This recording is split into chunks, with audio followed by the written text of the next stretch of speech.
Is your business protected against the threat of malicious litigation and frivolous lawsuits? Are you sinking company profits into marketing campaigns that do nothing to contribute to the growth of your business? Bottled Business Sense provides practical business perspectives that uniquely emphasize both legal and media marketing strategies to protect and ensure the longevity of your business. Now, whether you're trying to provide a startup business with some level of stability or an established business with foolproof asset and estate protection, or simply attempting to get a better return for your business marketing dollars, Bill Bernard and Rick Moscoso will expose potential pitfalls to ensure the security and growth of your business, free from unwanted expense and the threat of litigation. You'll learn how to implement marketing and protection tools equal to those used by today's most successful corporations. Let's join Bill and Rick for today's Bottled Business Sense Show. Well, welcome everyone to the Bottled Business Sense Show. I'm Rick Moscoso, one of your co-hosts today, and hope everyone had a great holiday season and Happy New Year. My co-host over here is going to talk a little bit about something that I think we as business owners really should be considering, and that's the beginning of the year business entity issues. And so with that being said, Bill, why don't you lead off and give our viewers some food for thought as far as the direction you want to take here with this show. Yeah, hi, Rick. Thanks. I thought it would be good to start the show and really start the year off with some tips about business entities and how to handle it going into the new year, and maybe even throw in a few estate planning issues along the way as well. And I want to echo my thoughts and I hope everyone had a happy holiday season, and Merry Christmas, Happy New Year, Happy Hanukkah. I hope it was happy and healthy for all involved. Well, when we start off with a business entity, I've said for years, Rick, that while some formal things that you need to keep in mind for an S corporation and a C corporation are mandated by law, and are less relaxed for an LLC, I've always told people to follow the ideas behind an S Corp and a C Corp, even if they have an LLC, because you can't go wrong if you have concrete documentation to support your company. It just makes everything easier, and if you go along and should you engage in some sort of unwanted litigation or lawsuit. So what I thought I would mention off the top is, to start off and make sure that you have a clear-cut idea of what you want to accomplish in your business in the coming year. And that, of course, brings into detail the necessary requirement of having to keep accurate minutes, to have an annual meeting with your members if you're an LLC, and to have an annual meeting with your directors and shareholders if you're a corporation. And so you should have a list of possible transaction or resolutions that you want to accomplish, such as, I'll give you a couple examples, the appointment of new officers, maybe some directors are resigning, whether you're going to purchase some extra insurance this year for your company, whether you're going to sell stock or sell membership units or interest in an LLC, whether you're going to obtain a line of credit, for example, for your company. These are essential things that keep your company in good standing by making sure that the minutes are written down by the secretary or somebody you appoint to take your meeting minutes in an annual meeting. It really ensures that your business entity will provide the liability shield that you want it to provide by forming it in the first place. So let's start off with a corporation. You're going to file your annual meeting minutes of the board of directors and of the shareholders. And when I say you file them in your company book. You don't file them with any Secretary of State or any kind of governmental agency. They're not to be filed except for filing in your own corporate books. So meeting minutes are essentially their official accounts of what was done during the year, including any decisions made or any actions taken, as I said. Formal meeting must take place of the board of directors and of the shareholders, and we'll address those individually. But the real the real forefront of this is when you do these minutes, you must do them one time per year, and you must indicate what you're going to accomplish or what you have accomplished in order to make that yearly entry and to make it effective in order to maintain your liability shield, which of course, as I said, is the whole point of a business entity to begin with. So let's take the board of directors. Now you have an LLC, Rick. You don't have the board. You don't have a board of directors. You have a single member LLC, and so you wouldn't have a meeting of the board of directors. But we'll get into some LLC issues in a minute. Let's look at the board of directors for an S corporation. They are individuals who plan actions and strategies for the corporation in the coming year. Of course, a small business or has a small business owner may have a single member S corporation and may be the sole director and the sole owner of that corporation. But nevertheless, bigger corporations do the same thing. So you must think of yourself in the same manner as a big corporation does when you plan this yearly activity, and document your minutes, as I said, in the corporate record book. So here's some key issues to remember. Who are going to be the officers of your corporation for the coming year? What's your net profit and gross profit going to be? You discuss these things at your meeting, and then you document these minutes accordingly. What's the amount of the dividends that you may want to issue in an S corp or an L or a C corporation? What are the salaries of the officers going to be? These are things that work in conjunction with a shareholders meeting, because remember, who appoints directors and officers? Shareholders, right? So shareholders have an annual meeting as well, and their important emphasis is who's going to be on the board of directors. Typically, it's a yearly process. You elect new members new board directors every year, but you can re-elect the same ones. And the shareholders need to remember that these directors are the decision makers of the corporation, and they in turn elect officers. So you have a board of directors that are elected by the shareholders, and then the board of directors who manage the company policy then elect officers, or appoint officers, I should say, who run the day-to-day business. So you have a policymaker, and then you have the sort of like the police department, for lack of a better way to put it, the officers who are going to say, okay, here's the policy, here's how it's going to be implemented, here's how we're going to make sure it's implemented, in the procedures that we're going to utilize to make it happen.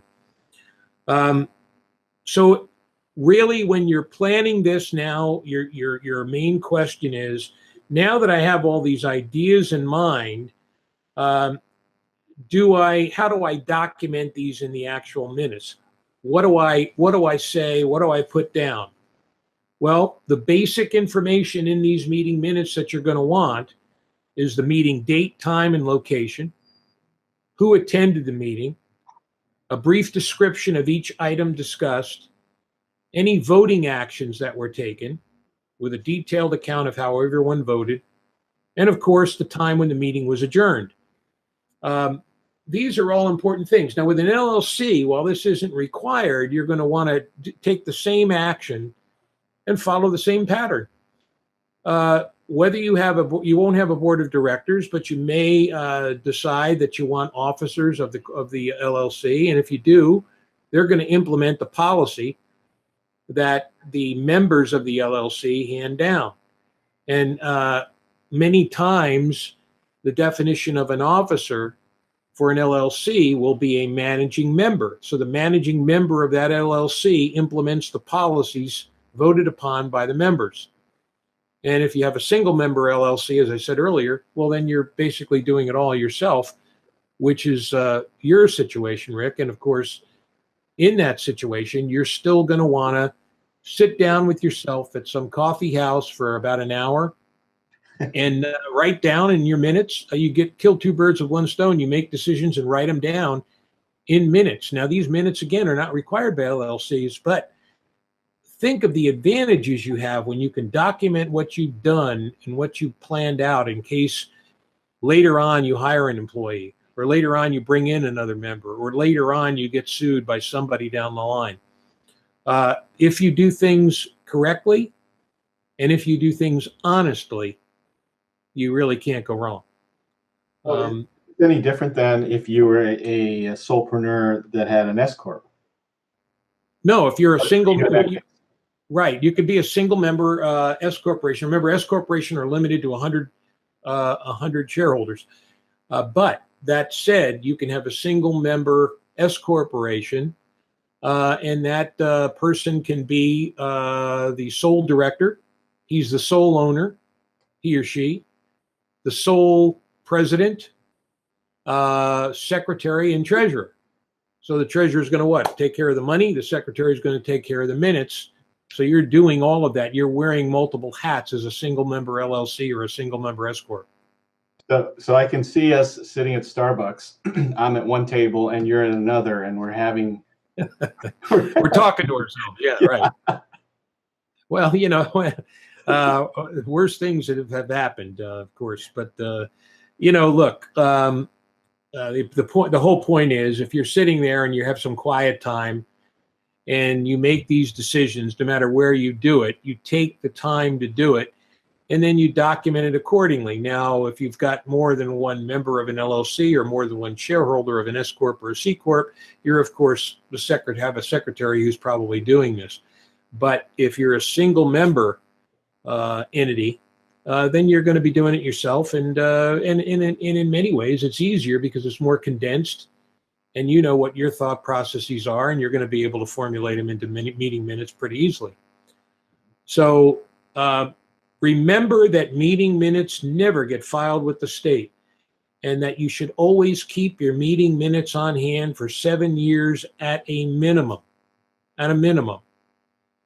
And members of a corporation, which is really an anomaly, members of an LLC or shareholders of a corporation are entitled to review meeting minutes. Remember that, as long as they give reasonable notice to do so. So if you've got a larger corporation, shareholders can see these minutes from the annual meeting of the board of directors if they choose to do so by giving proper notice. And they can also see or review and go back and review the shareholder meeting minutes for a shareholder meeting. Now, here, go ahead. Did you have something you want to say, Rick? Yeah. So what is proper notice? What does that mean? Well, it's reasonable notice, and basically, if you give, I would, I'm going to say 30 days notice would be reasonable.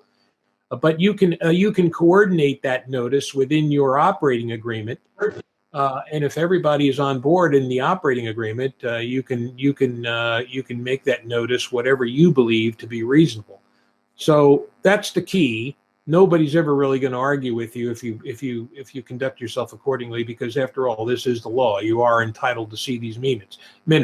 You can't just come into the board's office one day and say, okay, tomorrow morning I want to see all these meeting minutes for the last 10 years. That's just not reasonable. You've got to give somebody time to compile them and be able to let you see them.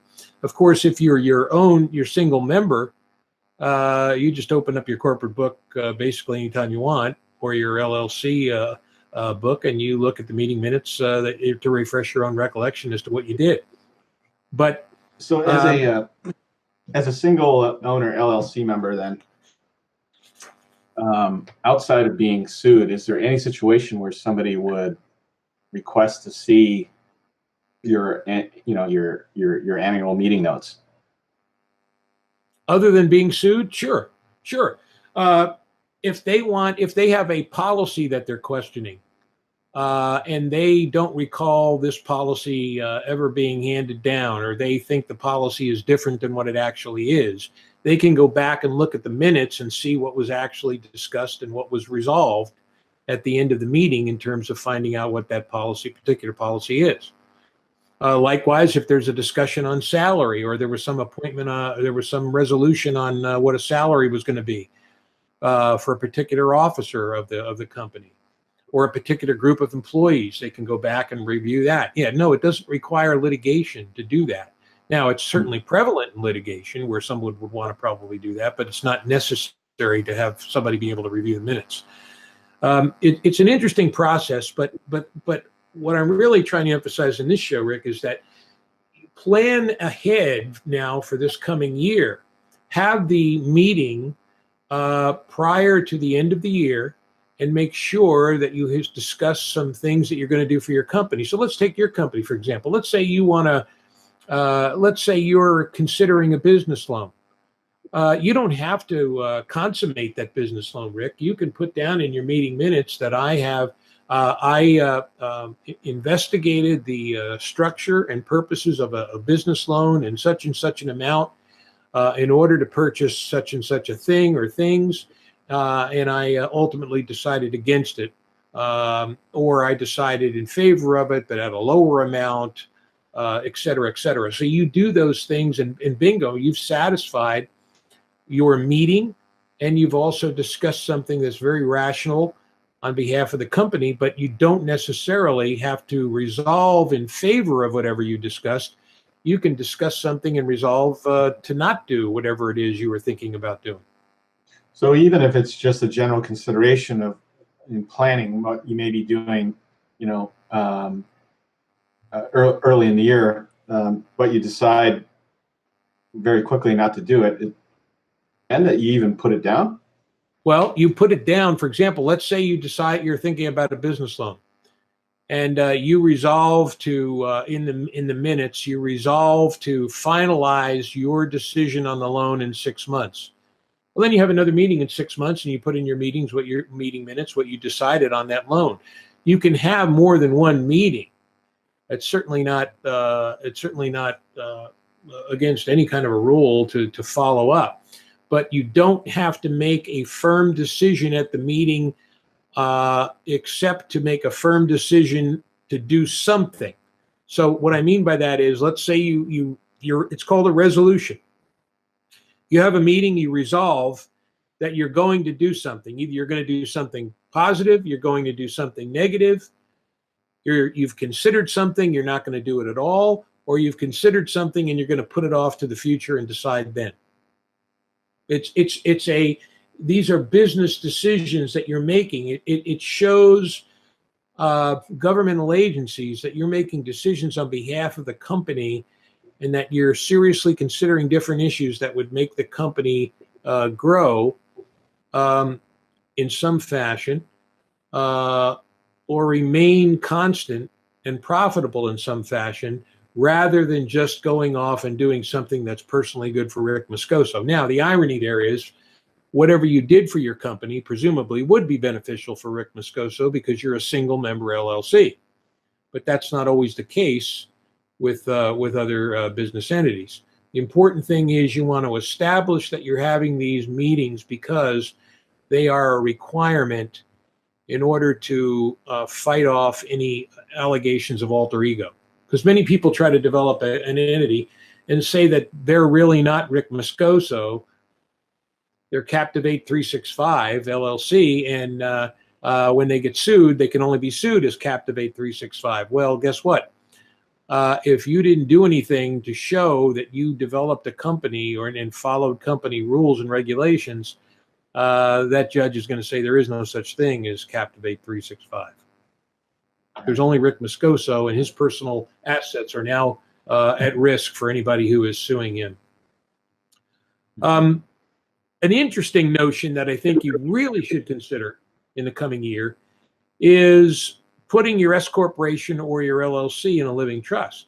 So now we've got some overlap with estate planning. When you have an S corporation, you have shares. When you have an LLC, you have membership units. You can put those membership units or shares in your LLC and provide it for your heirs at some point in time when you pass. That avoids probate. It allows the company to keep running smoothly, right? Instead of having to go through a long, drawn-out probate. You must remember that profits and losses are passed through to individuals on their individual tax returns. And so if you have a corporation, for example, with multiple members, and that those corporate shares are tied up in probate, that holds up the ability of the company potentially to operate and function smoothly, because we don't know who's going to get those yet, you know. Whereas if they're in a trust and they pass rather rapidly, that will prevent any slow up or any kind of a lag in the company business. What's important there is that you should make sure you have a subchapter S insert in your living trust. And what that means is, for an S corporation, for example, you can hold the shares in the living trust for up to 2 years and let the trust be the shareholder and operate in the same manner as if an individual had the shares until the trust decides who to give the shares to. But it's a 2-year maximum in California. So you're with your LLC, Rick, you put your membership units in your LLC and you give them to your trustee. Well, guess who's probably the trustee of your trust? You. You're the trustor, the creator of the trust, and you're also the trustee, the person who runs the trust and administers the trust. And that's called a grantor's trust. When you die, it no longer becomes a grantor's trust. It is an irrevocable trust. And now your units are going to pass to your beneficiaries. You want to make sure you have the appropriate beneficiaries in place to allow that to happen. And you want to make sure you have subchapter S coverage under a lot of different circumstances in order to allow the trust to operate in place of an individual should you want a beneficiary not to receive those membership units right away. Let's say the beneficiary is a minor, and the beneficiary is 19 years of age and is going to be 21 in 2 years, and you want that beneficiary to operate you want to step in your shoes, but not until they're of the age of majority, which not necessarily age of majority, but in a lot of states it's different ages, but to be more mature and be able to handle it better. You might want to have your units go to somebody else to operate your membership units until the person that you really want it to go to reaches age 21 or 25, for example, where they have more business acumen and where they're able to step into your shoes and operate your company in a manner that you would have liked it to continue to be operated as such. So all of these things are extremely important and interplay with each other, Rick. Yeah, so somebody had a family trust. Would this be a trust separate of that with certain designations, or how would that work? No, you would have you would set up the trust in a manner that you normally do, and you would have beneficiaries in a manner that you would normally do, and you put your it could be your single trust or it could be a family trust, and you would put your shares in there with directions as to who it would go to, or your units in your case, and you would put in their directions as to who it would go to, and then they would come in and capture those when they receive them and step into your shoes and run the company. Because remember, this brings up another point and another overlap where now we go back into business entity law. Your operating agreement is going to have ways that you can transfer shares, because you don't want the other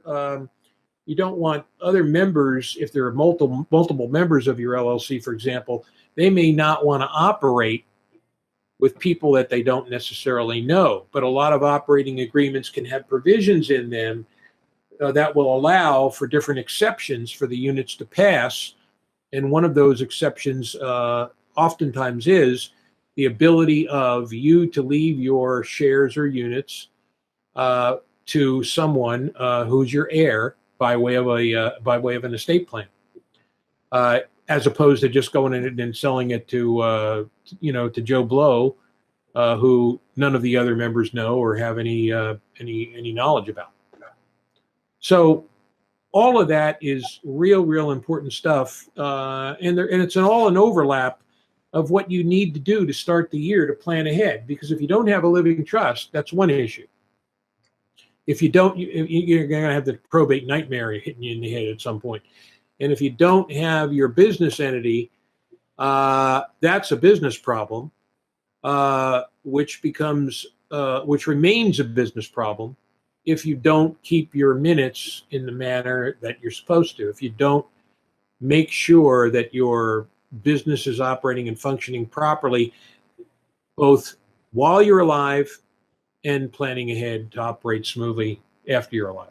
Excuse me, after you're after you're alive, when you pass. Sometimes you get a little confused as to when someone's alive and when they're not. But I know what you mean. Listen,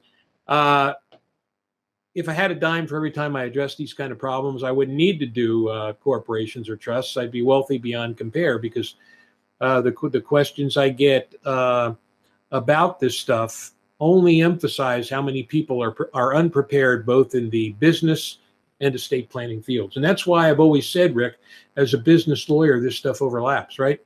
Yeah. If you're going to do business entities and you're going to help small business owners and you're going to take care of their employers, and you want to make sure that this stuff is in a proper living trust as well. And all of that business acumen encompasses employment law, business law, and corporate stuff, and as well as estate planning. So it's all really rolled into one. Well, I can go back to the early days of this show when we first broadcast, and I believe one of the first episodes that we spoke about was the importance of emphasizing your business. Right? You coined the word emphasize, and yes, it can be a complex thing for a new business owner to kind of get their hands around, and that's why we have a professional like Bill to help guide you through that process. Right? Well, I appreciate that, but you really, being in business, being an entrepreneur or a business owner, is not just something that frees you up to do anything you want when you want. It takes a lot of effort. You have to become a businessman or woman in addition to being the professional that you are in whatever field you operate in. So it's a twofold exchange, and that's what you really have to understand when you do this. And now there's another area that I don't want to get into too much in this show, but you could establish an irrevocable trust where now you place your business in an irrevocable trust, and it's got two layers of protection, because it's got the business entity protection and it's got the protection from the trust. A revocable living trust just gives you protection from probate and privacy, but an irrevocable trust gives you another layer of protection, because now that trust owns your business and you no longer own it, but you can operate it as a manager and draw a salary from it. So, and you can leave your business to somebody. There's trusts that would allow you to leave your business to your wife. So, for example, when you pass, now your business goes to your wife under the irrevocable trust. And now she starts all over. She says, "Take it easy, Rick. Have a good time up there. I'm the big deal now, and I'm gonna run this business." Or conversely, there's other ways to do it as well. But again, that's very intricate. You need to see a lawyer about that, and that would also probably depend on the quantity of the assets that you hold and how much they're worth. Because people in those kind of trusts usually have, a good amount of assets. And one last thing I want to bring up before we close the show is this idea about liability insurance. Remember, liability insurance minus the deductible ensures that your business assets are protected. It is a business entity that assures that your personal assets are protected. So if somebody slips and falls in your business, they may want to institute a lawsuit against you, but they can't come after you personally. They can only recover money from whatever the assets of your business is, minus the deductible that you would pay for your liability insurance. And hopefully you have liability insurance. And that's why I always tell people, you have insurance and you have your business entity to cover two different things. Don't just think that your liability insurance is all you need, and so therefore there's no need to have a business entity. So all of that stuff is important. And, I think as we've gone through these last several years, Rick, we've tried to make this information available to people on a basis that's accessible to them and also free. Right. And so I know you got a better handle on this than I do. Can you do a quick rundown where people can find us and listen to this stuff? Yeah, well, if you don't want to listen to me, you can just look below this video and you'll see all of our social links. We're on Facebook, Google Plus, LinkedIn, Twitter, at the Bottle Business Sense Show. Just go ahead and Google that, and you'll find us on those social media platforms. You can also reach out to us on email at bottlebusinesssenseshow@gmail.com, or just drop a line to Bill or myself. Our contact information here is below the video. So there's a whole host of resources, even on our video channel here with previous episodes. So yeah, we're on YouTube. We're on my website, wfblegalconsulting.com. You can just drop down box. You can listen to the Bottle Business Sense Show. But we're also on Blog Talk Radio, Rick. And what's the advantage of being? Why would somebody, for example, go to Blog Talk Radio as opposed to the Bottle Business Sense site or my website to watch the show? What's the advantage of Blog Talk? Well, Blog Talk is definitely very easy to consume. You can have the feed coming into your podcast channel. Listen to on your smart device. I frequently re-listen to episodes while I'm on the go. If I'm waiting at a doctor's appointment or just have some time to burn, I'll listen to previous episodes right here on my iPhone. So it's a great convenient way to consume, anywhere from 20 to 30 minutes of very valuable information. And before I'm sorry, Rick, I didn't mean to cut you off. Before we go, though, I wanted to ask you, is there anything, and maybe we need to do a new show on this, but is there anything off the top of your head that you can tell our listeners about any new marketing products or video or electronic products that are coming out to help them in their business that for the new year? Is everything pretty much stable right now, or is there anything new that pops into your head that's coming out? Well, just like we've started, we've mentioned in the past, video is huge. Obviously this show that we've done here, this video podcast that we've been doing it for many years now. And, if it's something that you're not doing, then really should integrate this into your business. People they want to learn about you. They want to consume this free information. And it's a valuable tool to help build trust in you as a business owner. I highly recommend even doing a short little video podcast. A 5-10 minute podcast is valuable, and as long as you do it on a consistent basis. Yeah. No, it's great advice. Well, I'm glad we started the year out with this kind of kind of a primer for people to maybe get on the right track, refresh their recollection, remind themselves of what they need to do.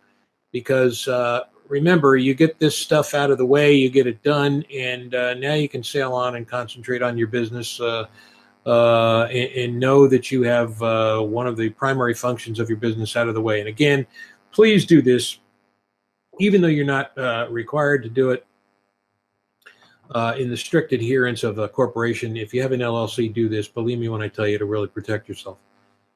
So until next time. Before you go, Bill, I'm going to throw out one more plug, because you did Absolutely. Think about it at the end, and I did want to mention, for those of you who have not folded your entity into a trust, reach out to Bill. In fact, he has a website that you can go to that is tailored to not only to the personal consumer, but also can lead into helping you out in your business. And Bill, just share that URL with us very quickly as we wrap the show. It's protectyourestate365.com, and it's also PYE365.com. Either URLs will get you to the site. It's got videos that Rick helped me put up. It's got drop-down questions and answers that Rick helped me devise. I devised the material, obviously. Rick devised all of the site information and construct of the site. And it's also got forms that Rick really helped me with to be able to fill out online to get me the preliminary information I need to develop your trust. And then, boom, you just click it when you're done. It goes right to my inbox. And, candidly, you don't ever need to meet me if you don't want to. You can just email me. I'll get in touch with you with the pricing. I'll send you over a retainer agreement, and boy, you're off and running, and you'll have your trust in no time, because I really pride myself on wanting to be able to get this material out. One of the things we always talk about is I sent out periodically to my clients a little questionnaire, and the two things that they want to know is, your attorney flexible on price? Does he provide hourly rates and a fixed price? Well, of course, trusts are always fixed at a fixed rate. And secondarily, does the attorney get the product out in time or in a timely fashion, so I'm not waiting around for months and weeks? And of course, we do, and that's what we pride ourselves on. So, if you need anything, please feel free to contact me. I'm always here for you guys, and I'm happy to help you out in any way I can. So please feel free to do that. I'm looking forward to the next show here in the new year, and hope everybody has a prosperous start to the new year. All right. We'll see you, everyone. See you in the next one. All right. Bye-bye now.